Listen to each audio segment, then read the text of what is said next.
Can't go back to a box of 8.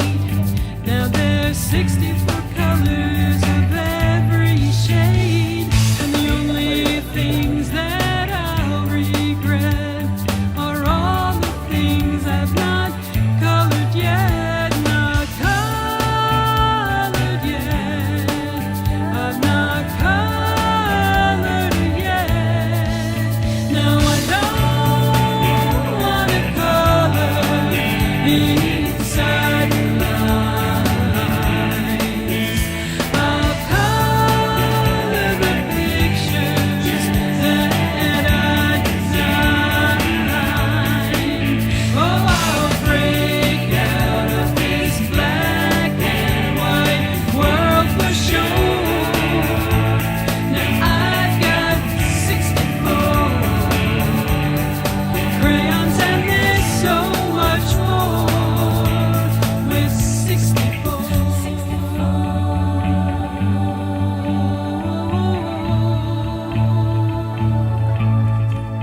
Now I don't wanna color inside the lines.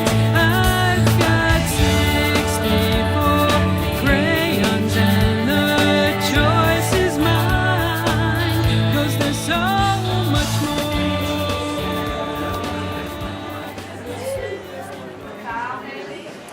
Good evening, ladies and gentlemen. Thank you very much for coming this evening.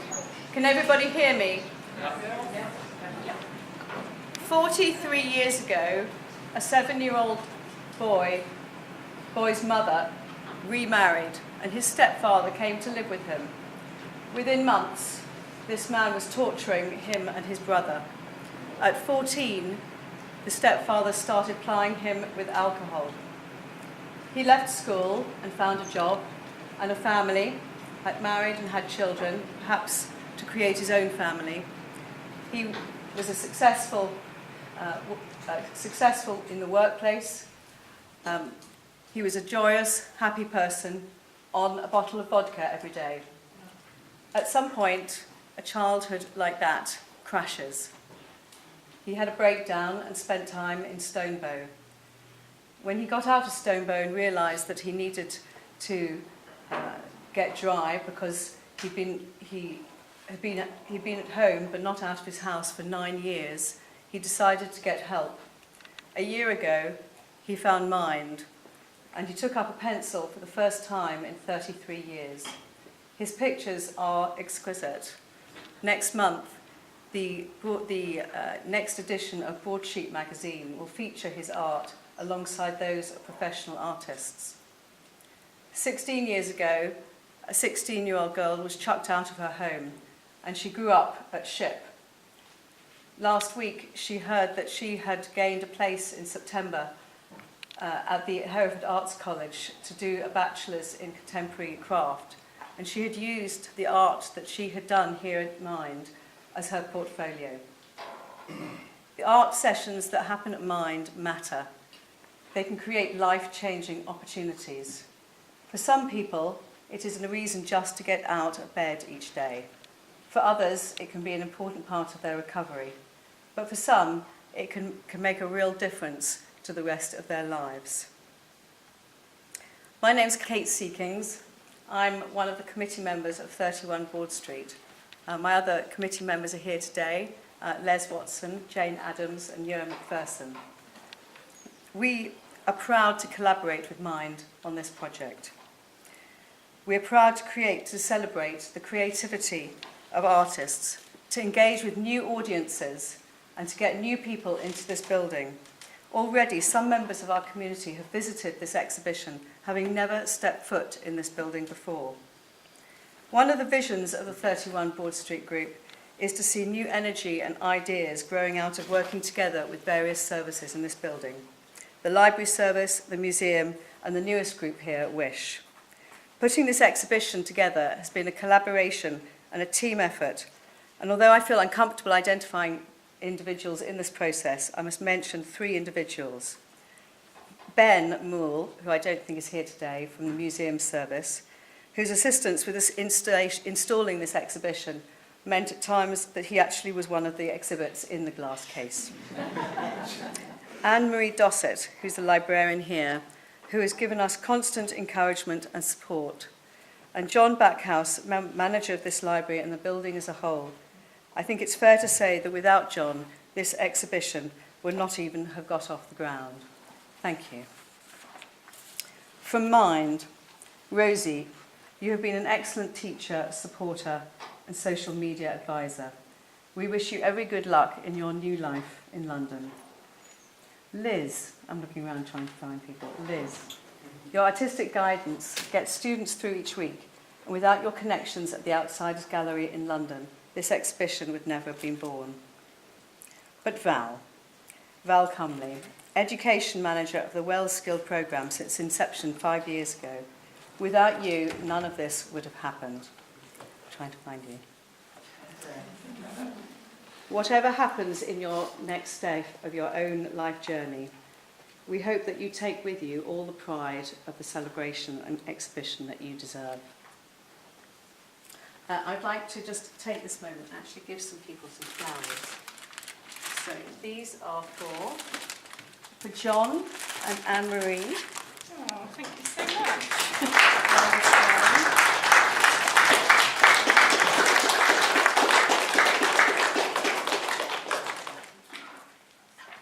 And this is for Val, of course.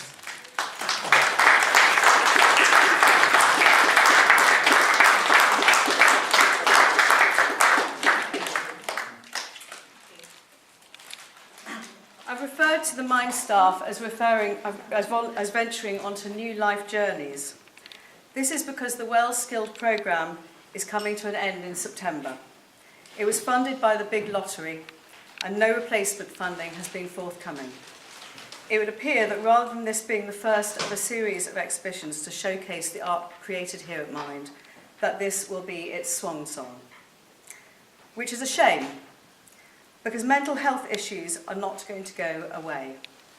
It is estimated that 1 in 3 of us will struggle at some time in our lives with this invisible disease. 1 in 3.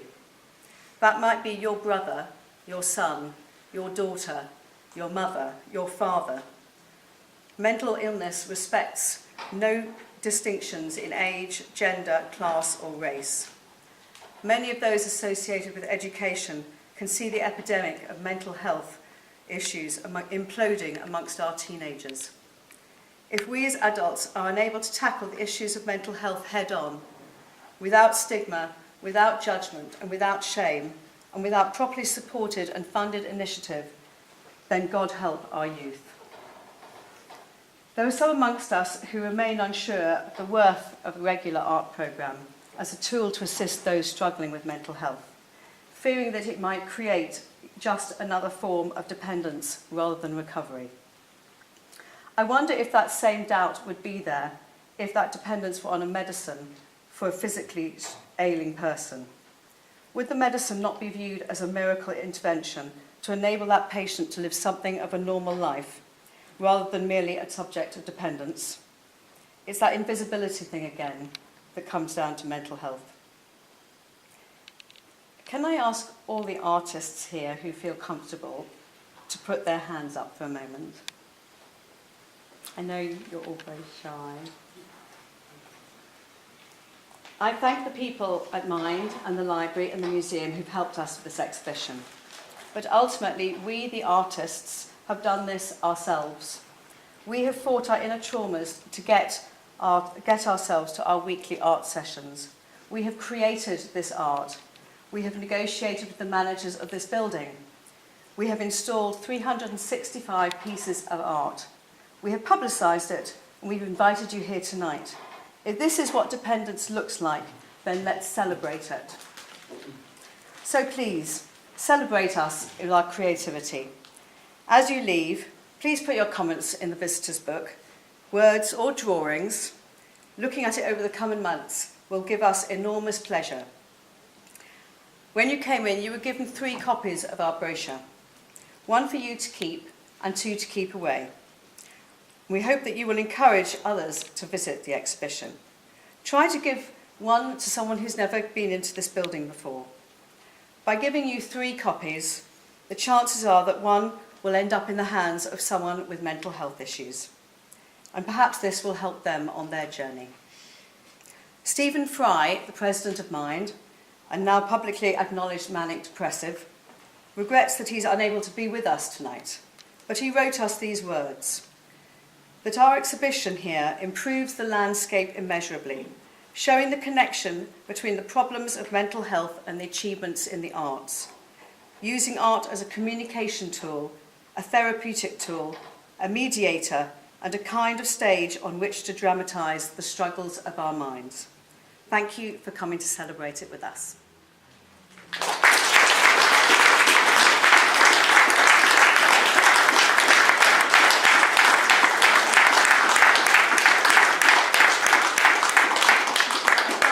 Embarrass 2 people very much.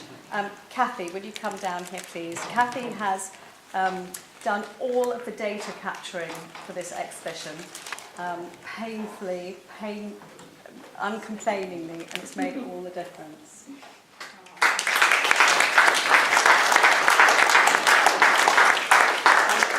And Richard, who I can't see at the moment,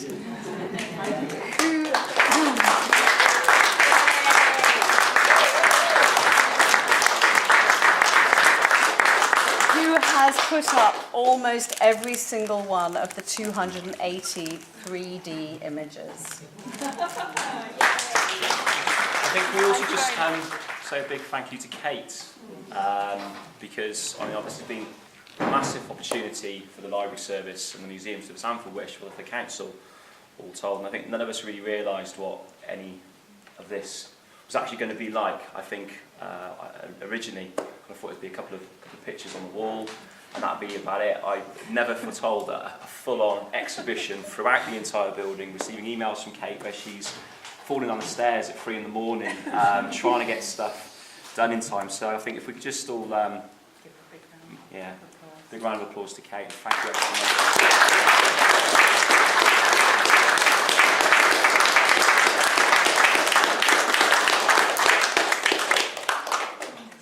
Thank you.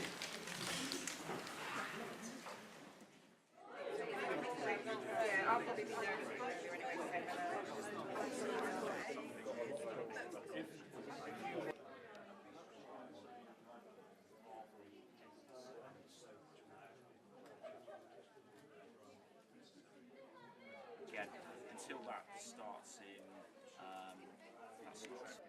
How do you put a number on it? You can't make it improve.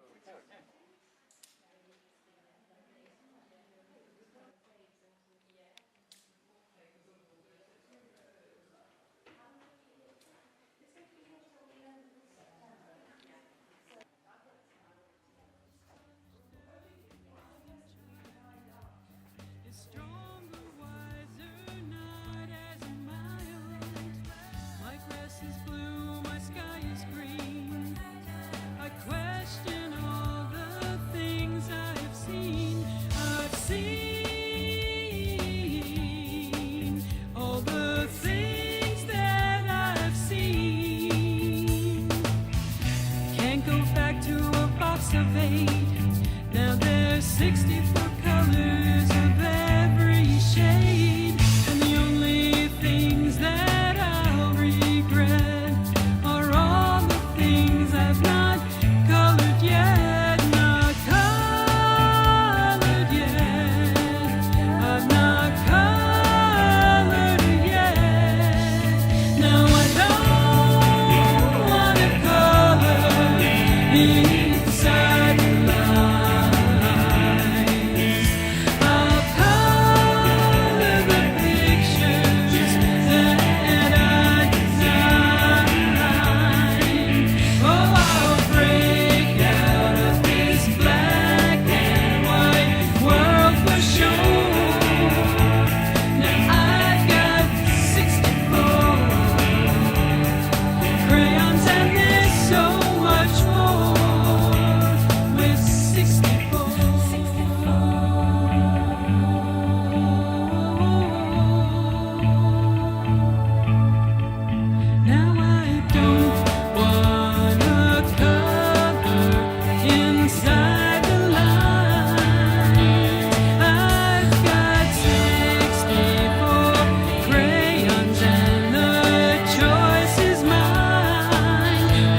so